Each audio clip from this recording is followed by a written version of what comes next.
હવે આજના લેક્ચરની અંદર આપણે આલ્કાઇલ આલ્કીન સંયોજનની બનાવટ જોઈશું, જે સૌપ્રથમ આલ્કાઇન સંયોજનો. તો આલ્કાઇન એટલે શું?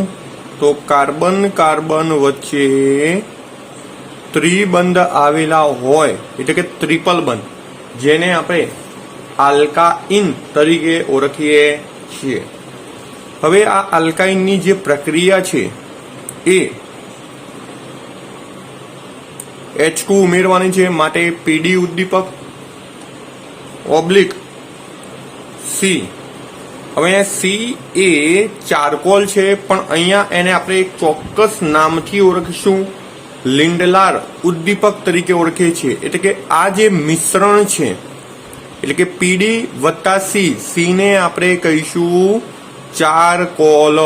તો આ બંનેના મિશ્રણને આપણે લિંડ લાર ઉદ્દીપક તરીકે ઓળખવામાં આવે છે. હવે આપણે બે કાર્બન વાળો ઘટક, જેને આપણે કહીશું ઇથાઇન, અથવા તો એનું બીજું નામ છે એસિટિલીન.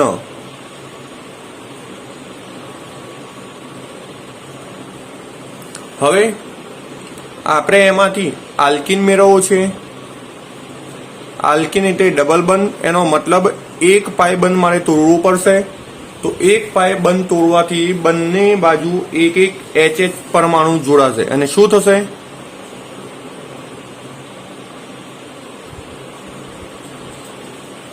તો આ બંને અણુની અંદર ફરક શું છે? માત્ર અહીંયા ટ્રિપલ બંધ છે, એની જગ્યાએ અહીંયા ડબલ બંધ છે. હવે બંને બાજુ એક એક H જોડી દઈએ તો CH2, જેને આપણે આલ્કીન એટલે કે બે કાર્બન હોવાથી આપણે એને કયા તરીકે? ઇથીન તરીકે ઓળખવામાં આવે છે. હવે એ જ પ્રમાણે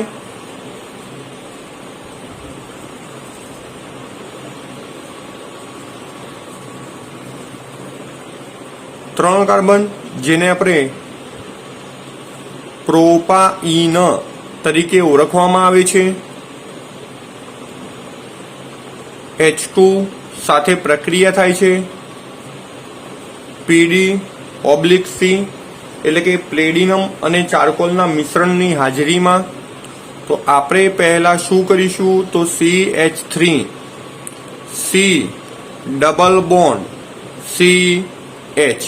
હવે જે બે કાર્બન વચ્ચે ટ્રિપલ બંધ હતા અને આપણે ડબલ બંધ બનાવીએ છીએ, તે બંને સાથે એક એક હાઇડ્રોજન ઉમેરવાનો છે. તો અહીંયા એક પણ હાઇડ્રોજન નહોતો એટલે એક આવશે, અહીંયા એક હતો એટલે બીજો ઉમેરાય, માટે બે થશે. અને આ જે ઘટક આપણને પ્રાપ્ત થયો, જેને આપણે પ્રોપીન તરીકે ઓળખવામાં આવે છે. તો આમ આલ્કાઇલ સંયોજનની રિડક્શન પ્રક્રિયા પીડી વત્તા ચારકોલના મિશ્રણની હાજરીમાં, જેને આપણે લિંડલાર ઉદ્દીપક તરીકે ઓળખીએ છીએ, અને પ્રક્રિયા થઈને આપણને આલ્કીન પ્રાપ્ત થાય છે. હવે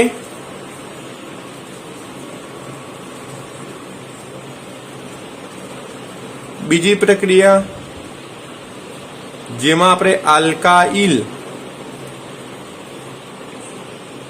હેલાઇડ સંયોજનો વાપરીએ છીએ.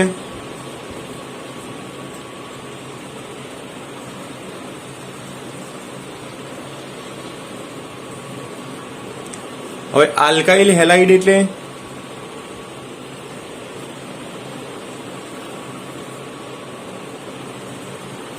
બે કાર્બન વાળી શૃંખલા, જેને આલ્કાઇલ સ્વરૂપે આપણે નામ લખીએ તો કહેવાશે એને ઇથાઇલ.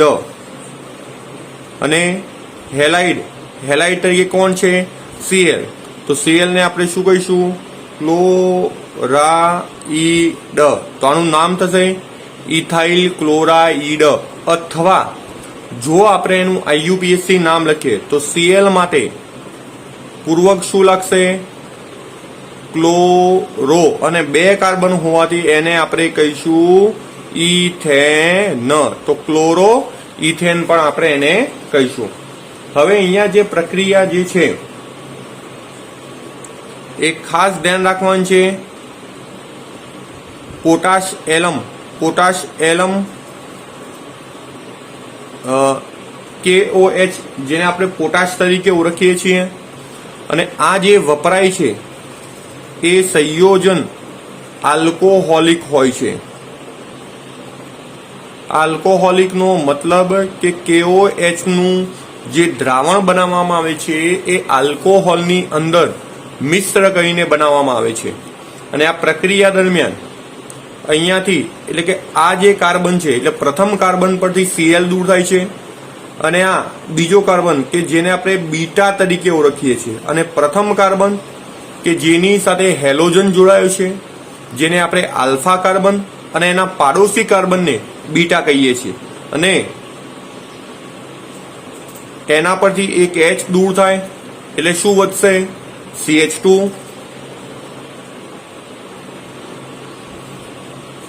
અને બીજા કાર્બન પરથી Cl દૂર કરે તો પણ શું વધશે?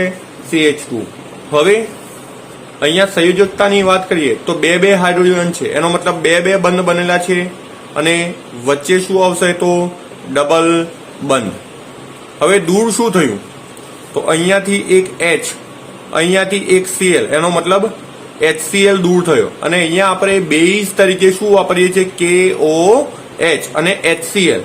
તો એસિડ અને બેઝ જોડાવાથી અહીંયા આપણને KCl પ્લસ H2O પણ પ્રાપ્ત થાય છે. તો આમ અહીંયા ઇથાઇલ ક્લોરાઇડની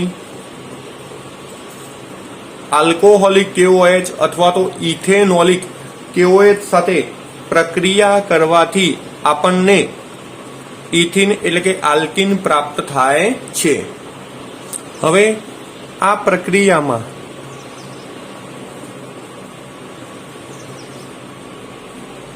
પ્રક્રિયા દરમિયાન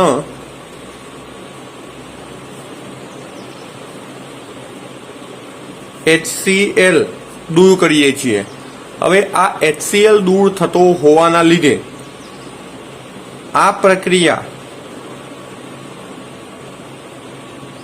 ડી એટલે દૂર થવું, શું હાઇડ્રો એટલે હાઇડ્રોજન, અને હેલોજીનેશન એટલે ડીહાઇડ્રો હેલોજીનેશન એટલે કે હાઇડ્રોજન અને હેલોજન દૂર થવાની ઘટના પણ થાય છે. માટે આપણે આ પ્રક્રિયાને ડીહાઇડ્રો હેલોજીનેશન પ્રક્રિયા પણ કહે છે. બીજું,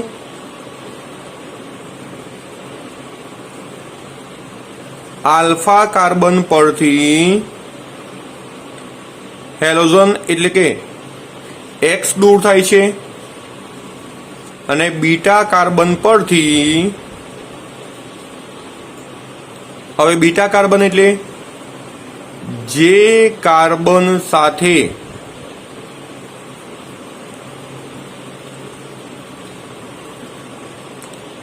હેલોજન જોડાયેલ હોય તેને આલ્ફા કાર્બન તથા તેના પાડોશી કાર્બનને બીટા કહે છે. તો અહીંયા આલ્ફા કાર્બન પરથી X દૂર થાય છે, બીટા કાર્બન પરથી હાઇડ્રોજન દૂર થતો હોવાથી બીટા વિલોપન પ્રક્રિયા તરીકે પણ ઓળખાય છે. તો આ પ્રક્રિયા આપણે બીટા વિલોપન પ્રક્રિયા તરીકે પણ ઓળખવામાં આવે છે, અને એનું રીઝન છે કે આલ્ફા કાર્બન પરથી હેલોજન દૂર થાય છે અને બીટા કાર્બન પરથી H દૂર થતો હોવાના લીધે. હવે આપણે બીજું એક ઉદાહરણ જોઈએ છીએ. ધારો કે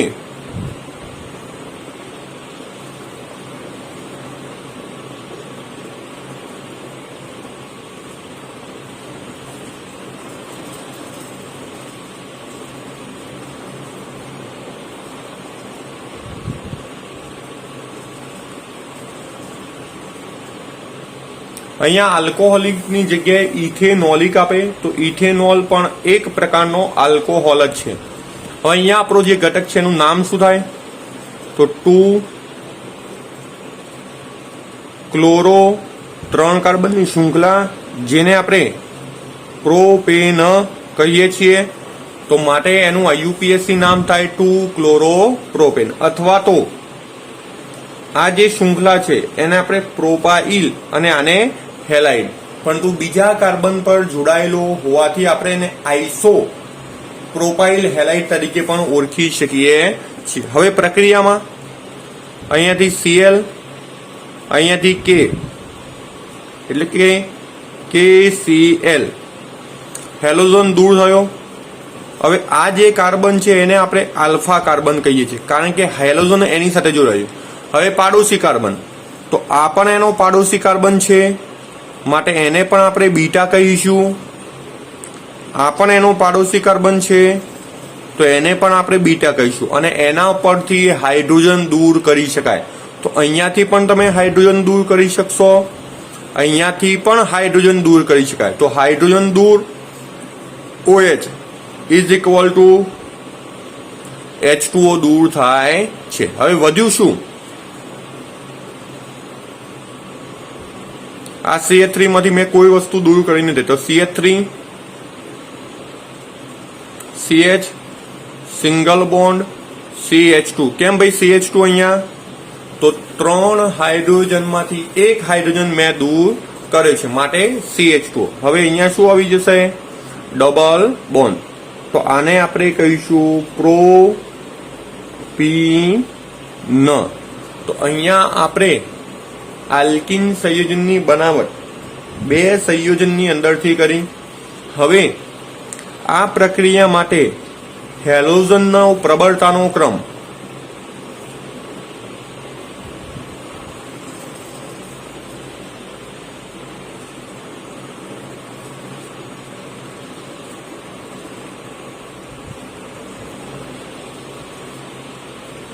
હેલોજન સમૂહની અંદર સૌથી વધુ પ્રબળતા તમને આયોડિનની જોવા મળશે. બીજા નંબરમાં બ્રોમીન જોડાયો હોય તો એની, અને ત્રીજા નંબરમાં Cl એટલે કે ક્લોરીનની જોવા મળે છે. પરંતુ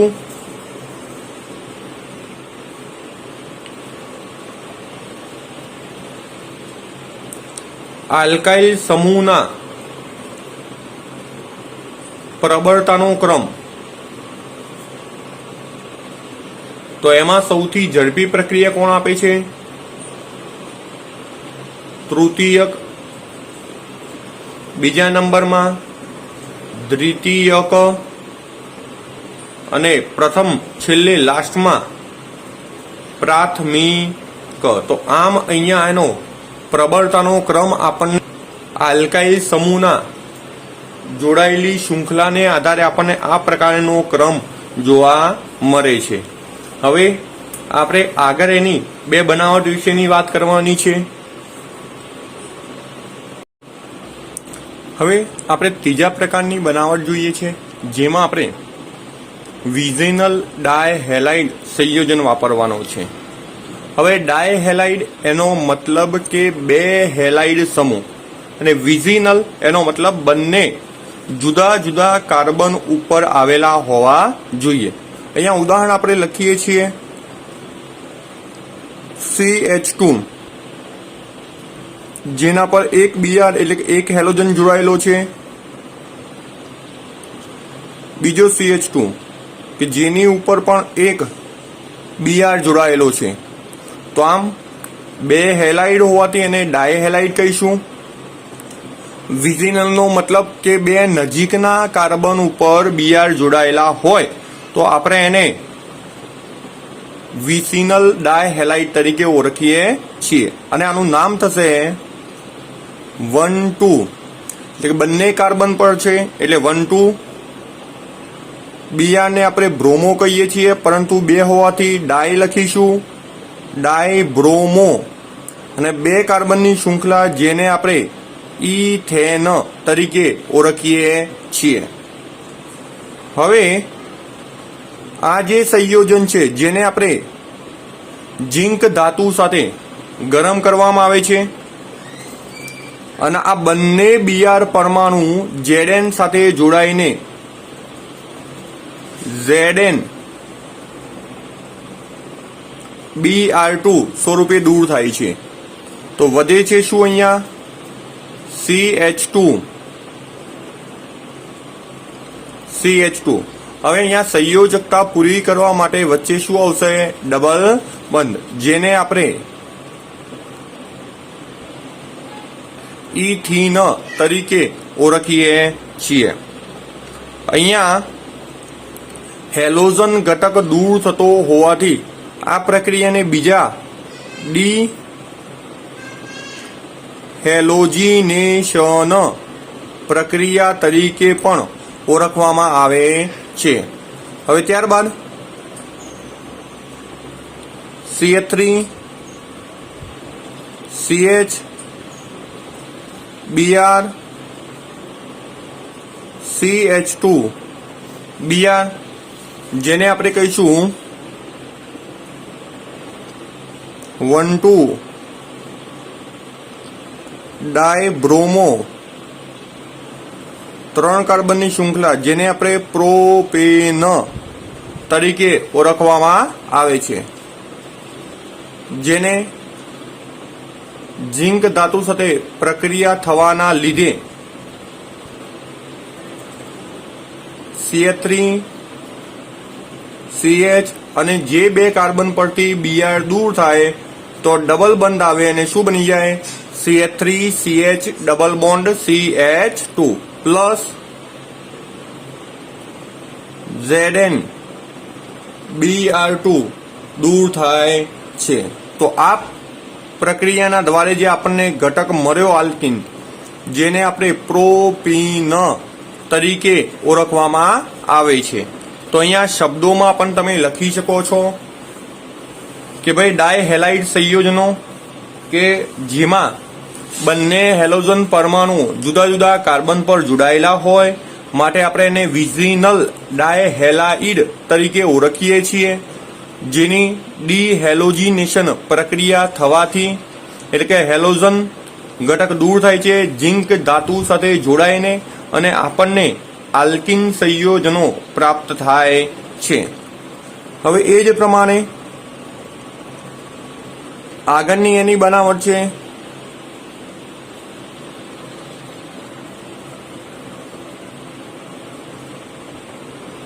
આલ્કોહોલ સંયોજનોમાંથી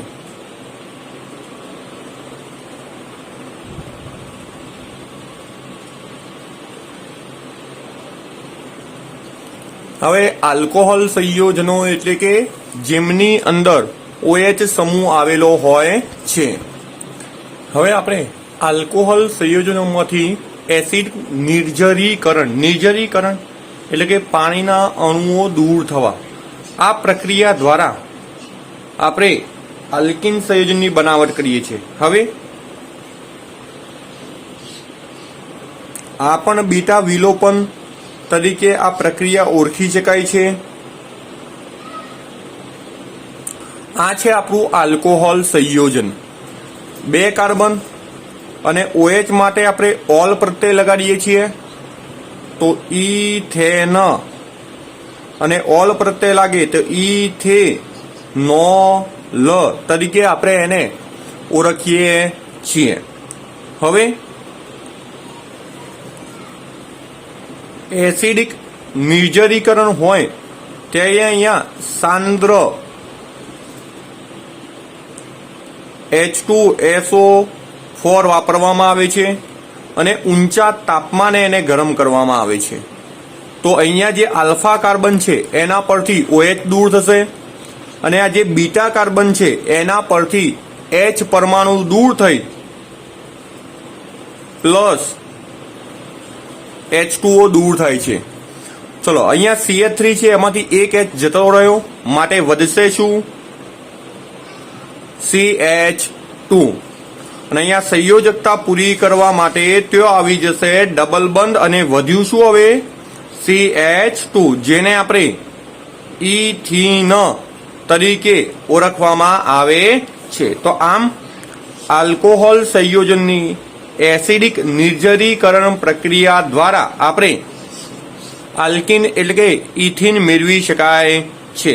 અહીંયા પણ આ પ્રક્રિયાને આપણે બીટા વિલોપન અથવા તો પાણીનો અણુ દૂર થતો હોવાથી આપણે એને નિર્જરીકરણ પ્રક્રિયા તરીકે ઓળખીએ છીએ. હવે અહીંયા આપણે આલ્કીનની રાસાયણિક ગુણધર્મોની વાત કરીશું અથવા તો એની રાસાયણિક પ્રક્રિયા. એમાં આલ્કીન મુખ્યત્વે બધી જ એની યોગશીલ પ્રક્રિયા આપે છે. અને યોગશીલ પ્રક્રિયા આપવાનું કારણ શું છે? તો આલ્કીન પાયબંધ એટલે કે કોઈ પણ બે કાર્બન વચ્ચે દ્વિબંધ ધરાવે છે અને આ દ્વિબંધ ધરાવતો હોવાના લીધે એની બધી જ પ્રક્રિયાઓ યોગશીલ પ્રકારની આપણને જોવા મળે છે. હવે પહેલી એની રાસાયણિક પ્રક્રિયા છે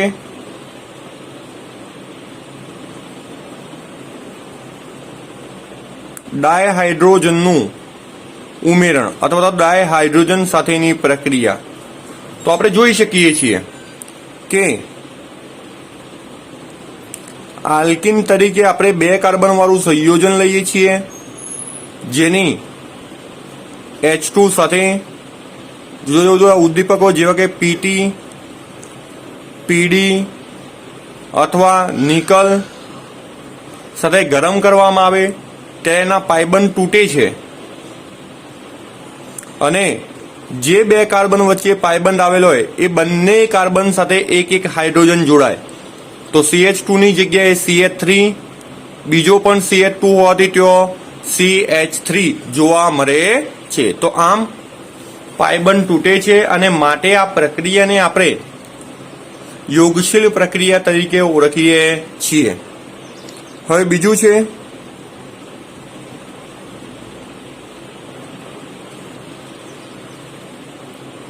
ડાયહેલોજન સાથેની પ્રક્રિયા.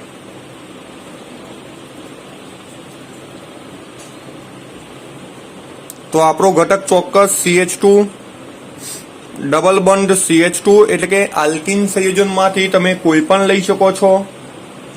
એની Br2 જેને આપણે ડાયબ્રોમિન તરીકે ઓળખીએ છીએ એટલે કે ડાયહેલોજન છે જેની સાથે પ્રક્રિયા કરવામાં આવે છે. ઉદ્દીપક તરીકે અહીંયા આપણે વાપરીએ છીએ CCl4 જેને આપણે કહીશું કાર્બન ટેટ્રાક્લોરાઇડ. અને અહીંયા જે બે કાર્બન વચ્ચે ડબલ બંધ છે એ ડબલ બંધ તૂટી જશે અને બંને કાર્બન સાથે એક એક Br પરમાણુ આ પ્રમાણે જોડાઈ જાય છે જેને આપણે 1,2 ડાય બ્રોમો ઇથેન એટલા માટે કે હવે ડબલ બંધ એની અંદર આવેલા નથી માટે એ આલ્કેન બની જશે ને આલ્કેન તરીકે એનું નામ થશે ઇથેન. હવે આપણે બીજું ઉદાહરણ જોઈએ છીએ જેમાં આપણો પ્રક્રિયા છે CH3CH ડબલ બોન્ડ CH2 જેને આપણે કહીશું પ્રોપીન.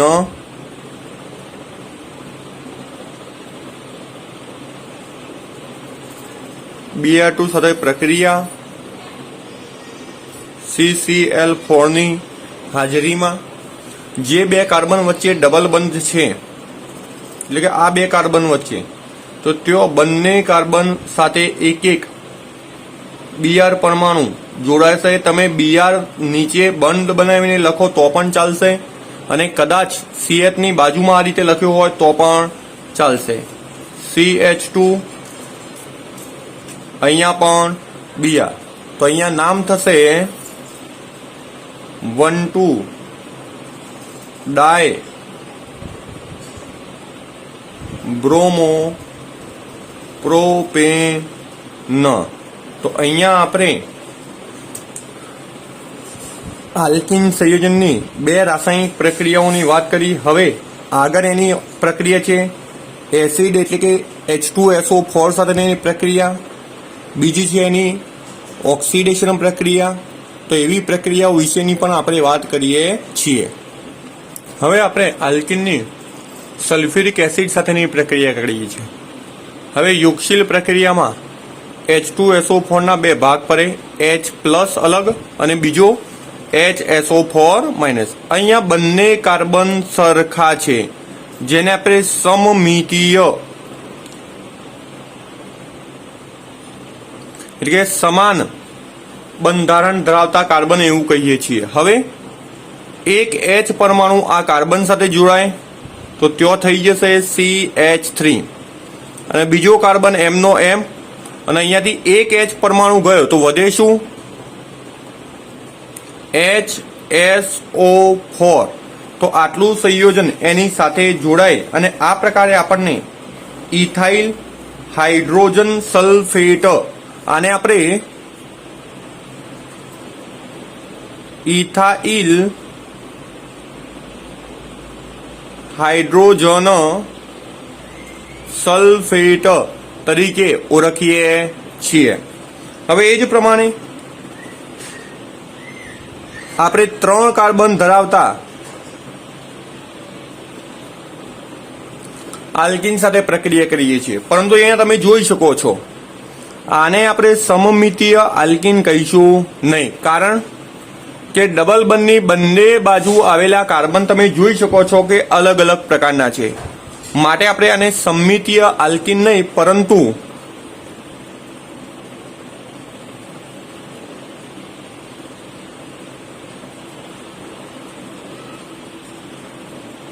અસમમિતીય આલ્કીન તરીકે ઓળખીએ છીએ, જેની પણ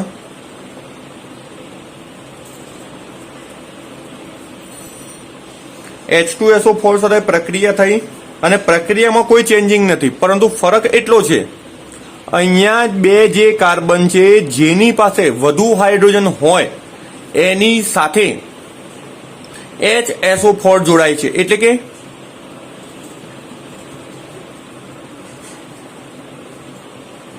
મેં પહેલા માત્ર ને માત્ર સંયોજન લખ્યું છે, બીજું કંઈ કર્યું નથી. ડબલ બંધની જગ્યાએ સિંગલ બંધ આપણે લખેલ છે. હવે આમાંથી એક H પરમાણુ છે અને બીજો HSO4. હવે HSO4 જેમાં હાઇડ્રોજન વધુ એટલે કે ડબલ બંધ વાળા કાર્બનમાં જેની પાસે હાઇડ્રોજન વધુ હોય એની સાથે આપણે જોડીએ છીએ, તો અહીંયા એની સાથે હાઇડ્રોજન જોડાશે એટલે બની જશે CH3. ફરીથી H2SO4 માંથી ડબલ બંધ વાળા કાર્બન પાસે જેની પાસે હાઇડ્રોજન વધુ છે એની સાથે H જોડાય છે અને જે બાકી વધ્યો કાર્બન એની સાથે HSO4 જોડાય છે, જેને આપણે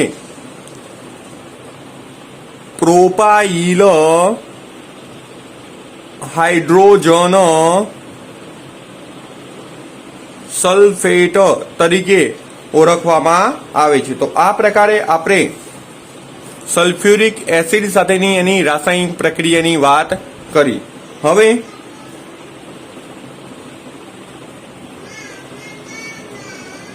પાણી સાથેની પ્રક્રિયા, જેને આપણે બીજા શબ્દમાં જલીયકરણ પ્રક્રિયા તરીકે પણ ઓળખીએ છીએ, એટલે કે પાણીનો અણુ અંદર ઉમેરાવો. જોઈએ હવે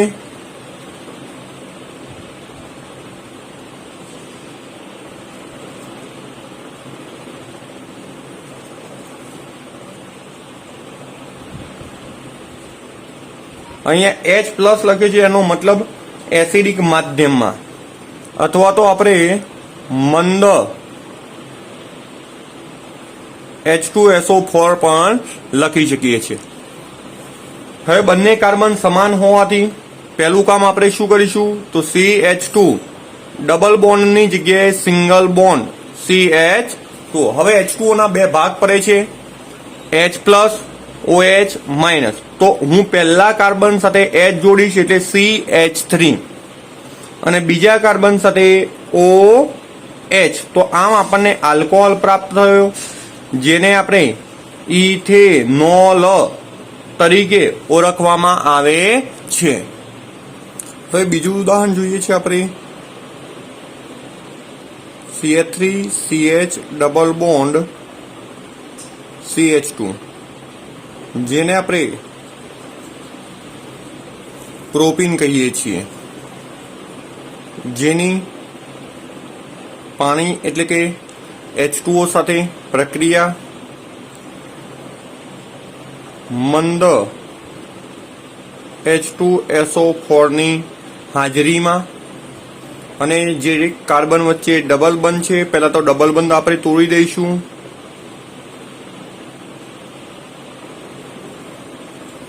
હવે H2O ના બે ભાગ પડે છે, H અને OH. તો ચલો H પરમાણુ આ કાર્બન સાથે જોડીએ તો શું બનશે? CH2. અને બીજા કાર્બન સાથે આપણે OH જોડી શકીએ છીએ. હવે એ જ પ્રમાણે આ જ પ્રક્રિયાની બીજી નિપજ પણ તમને પ્રાપ્ત થઈ શકે. હવે કઈ રીતે એ ધ્યાન રાખી લેજો બરોબર. ચલો, કદાચ કોઈને ઈચ્છા થઈ સાહેબ મારે આ કાર્બન સાથે H નથી જોડવો, શું જોડવો છે? OH. તો OH જોડાયો, અને આ કાર્બન સાથે H એટલે શું થશે? CH3. તો તમે જોઈ શકો છો બંને નિપજો અલગ પ્રકારની પ્રાપ્ત થઈ. હવે આને આપણે શું કહીશું? 3 કાર્બનની શૃંખલા પ્રોપેન.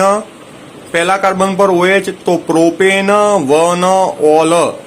જ્યારે અહીંયા 3 કાર્બનની શૃંખલા જેને આપણે પ્રોપેન જ કહીશું, પરંતુ બીજા કાર્બન પર OH હોવાથી પ્રોપેન 2-ઓલ તરીકે ઓળખીએ છીએ. તો અહીંયા આપણને બે અલગ અલગ નિપજો પણ પ્રાપ્ત થઈ શકે છે. હવે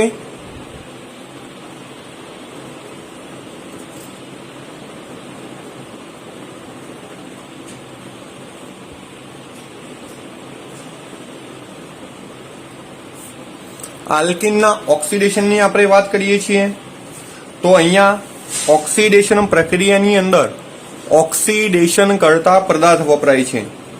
ધારો કે આપણું પહેલું સંયોજન છે CH2 ડબલ બોન્ડ CH2, જેની જલીય સાથે સાથે O એટલે ઓક્સિડેશન પ્રક્રિયા મંદ KMnO4 ની હાજરીમાં. તો તમે જોઈ શકો છો કે આ પ્રક્રિયાની અંદર પ્રક્રિયા થઈને ડબલ બંધ તૂટશે, CH2 સિંગલ બોન્ડ CH2. હવે H2 માં તમે બે ભાગ પાડો છો, કયા? તો એક H અને બીજો OH. બીજો અહીંયા આપણી પાસે O છે, તો બે OH પરમાણુ થયા, OH કઈ રીતે? તો H2 ના બે ભાગ H OH, અને આ O પરમાણુ અને આ H બંને જોડાઈ જાય તો એમાંથી પણ શું બનશે આપણને? OH. આમ બે OH પરમાણુ આપણને પ્રાપ્ત થયા. હવે આને શું કહીશું? બે કાર્બનની શૃંખલા એટલે કે ઇથેન. બંને પર OH એટલે 1-2, અને બંને સરખા હોવાથી ડાય, અને OH માટે પ્રત્યે ઓલ લાગે માટે ડાયોલ. તો એને આપણે કહીશું ઇથેન 1-2 ડાયોલ, અથવા તો એને આપણે ગ્લાયકોલ કહીએ છીએ. પણ બે કાર્બન હોવાથી એને આપણે ઇથિલિન ગ્લાયકોલ તરીકે ઓળખવામાં આવે છે.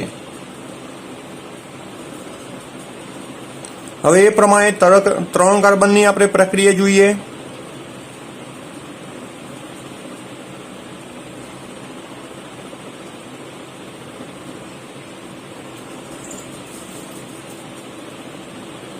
પ્રક્રિયા કોઈ બદલાશે નહીં.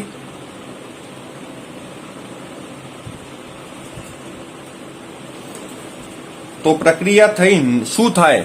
તો પહેલા તો આપણે ડબલ બંધ તોડી દઈશું. તો શું આવશે? CH3 CH single bond CH2. હવે આપણી પાસે બે OH આવે છે, જેમાંથી એક OH આ કાર્બન સાથે, બીજો OH આ કાર્બન સાથે.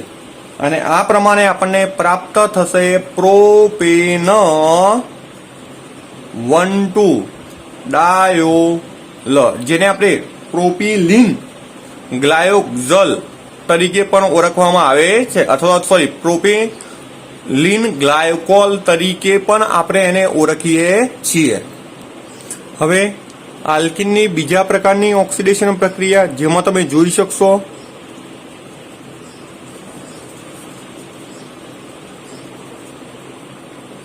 આપણો ઘટક છે જેને આપણે બ્યુટ 2 ઇન કહીશું. બીજી વાત કે આ જે આપણો આલ્કીન છે એને પણ આપણે સમમિતીય આલ્કીન તરીકે ઓળખીશું. કેમ? તો અહીંયા ડબલ બંધની બંને બાજુના કાર્બન તમે જોશો તો એક સમાન તમને જોવા મળે છે. હવે જ્યારે આનું ઓક્સિડેશન થાય છે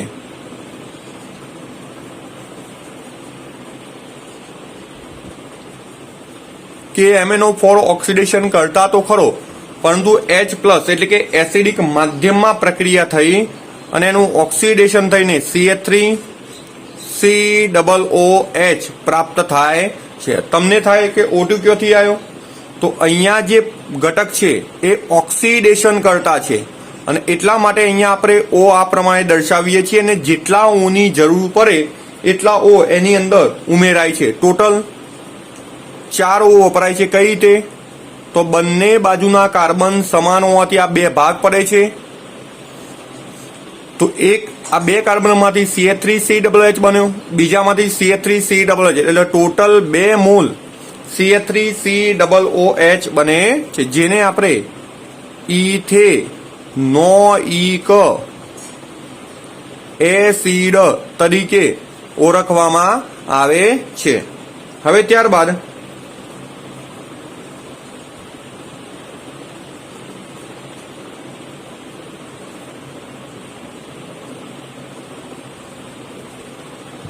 અહીંયા એક બીજો ઘટક છે જેને આપણે 2 રીતે લખી શકીએ છીએ. CH3 ટ્વાઇસ હોવાથી 2 વખત CH3 આ કાર્બન સાથે જોડાયેલા છે. ડબલ બોન્ડ CH2 જેને આપણે કહીશું 2 મિથાઇલ પ્રોપીન. હવે આની પ્રક્રિયા પણ કે MnO4 ઓબ્લિક H+ ની હાજરીમાં.